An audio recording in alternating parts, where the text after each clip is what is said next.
Al-Hakim meriwayatkan sebuah cerita. Cerita siapa? Cerita Amirul Mukminin Umar bin Khattab radhiyallahu taala anhu. Tariq ibn Syihab mengatakan bahwasanya Umar bin Khattab radhiyallahu anhu meninggalkan Madinah menuju ke Syam untuk menerima kunci Masjidil Aqsa. Umar naik onta. Itu perjalanan memerlukan waktu kira-kira 1 bulan. Madinah ke Syam. Ketika sudah mendekati Al-Quds, mendekati Yerusalem, semoga negeri itu dibebaskan dari tangan-tangan orang Yahudi. Suatu saat semoga kita bisa memasukinya dengan aman dan penuh dengan kenikmatan. Umar datang.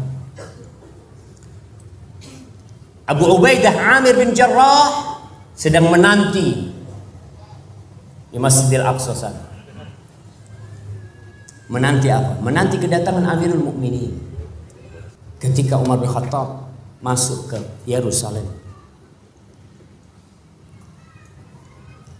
ada genangan air yang cukup dalam. Mungkin lembah yang tempat kumpulnya air di sana. Umar turun dari ontanya. Khufnya yang dari kulit itu dibuka sama dia karena akan masuk air. Dia turun dari ontanya, dia bawa itu khufnya, dia tuntun ontanya, dia masuk ke dalam air dengan tubuhnya. Itu pembesar Romawi pada waktu itu melihat kejadian ini.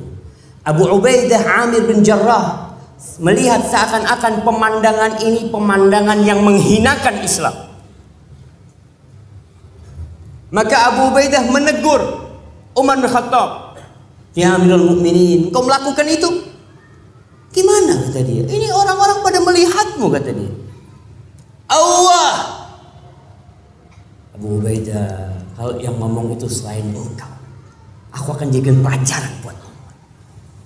Lalu apa kata Umar bin Khattab radhiyallahu anhu? Dia mengatakan, "Inna kunna adzalla qaumin."